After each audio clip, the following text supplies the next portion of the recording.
The scene of a genocide against Christians and Yazidis, ISIL's brutal attacks during their reign in Mosul, Iraq. Now there are renewed moves to bring reconciliation and closure after defeating the Islamic group there. The Pope has visited Mosul and other places during his historic four-day tour to the country. The head of the Roman Catholic Church met Muslim and Christian leaders to send a message of peace and coexistence.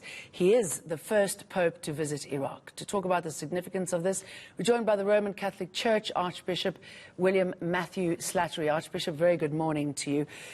I think it's fair to say that this has been a pretty important trip, hasn't it?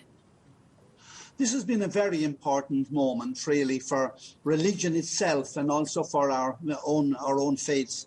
The Pope went there with the theme, really, we are all brothers, because, as you have just described in your introduction, Iraq has come out of a time of really being torn apart, you know, from within itself and also from outside interference. And so the Pope went to say to the people, you are not forgotten. You know, let us rebuild again. And some of the visits he paid in the 4 days he spent in Iraq, you know, underlined the message that he wanted to bring. You know, he met with the Grand Ayatollah of the Shiite Muslim community, which represents 60% of the population of Iraq. And, you know, it was wonderful to see these two rather elderly men indeed, but the heads of their various faiths sharing together and emphasizing each one that, you know, fraternity, tolerance, coexistence, this was the way forward for Iraq.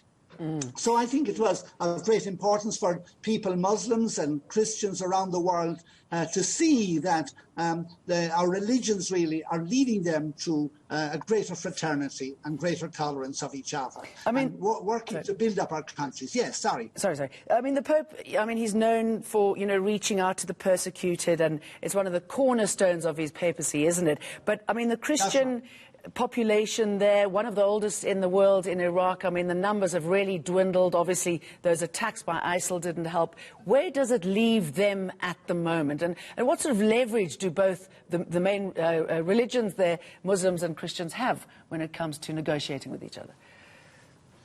Well, there's no doubt about it, because, you know, in 2014, a fundamentalist group within Islam, now not the majority of the people, of course, but this group set up a caliphate. And this was to sort of set up a theologically political state in which those who did not belong to them theologically were to be persecuted. And that led to a tremendous strife.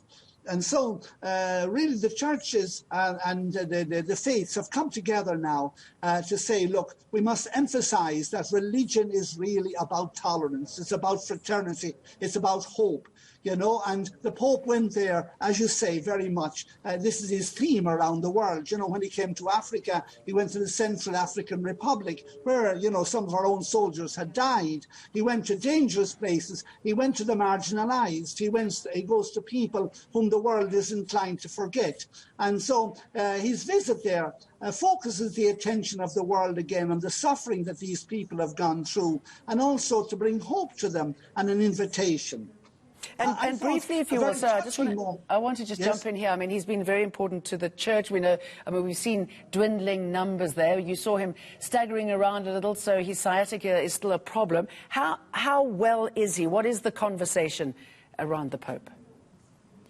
Well, he's 84 years of age, and he was meeting the Ayatollah, who was 90 years of age. But the Pope, yes, in the few shots I saw of him on TV, he is finding difficulty to walk. But no, he seems to be in very good health at the moment. He's involved in all his activities, and he's giving leadership in the way you said. Yes, there was 1.5 million Christians in Iraq before these troubles. Now they're down to 300,000. And indeed, I thought a very touching moment in the visit was when the Pope met that father of that little boy. You will remember from the news coverage, the body of a 3-year-old boy lying on a beach, drowned, dead, in Turkey. This was a little boy called Alan Kurdi. Now, his father was there. So the Pope's visit there was to bring consolation, to bring hope. So yes, it's come down from 1.5 million now to Christians 300,000. Hopefully the Pope's visit will invite some of the others to come back. They are in neighbouring countries, but in fact they're spread in many countries of the world.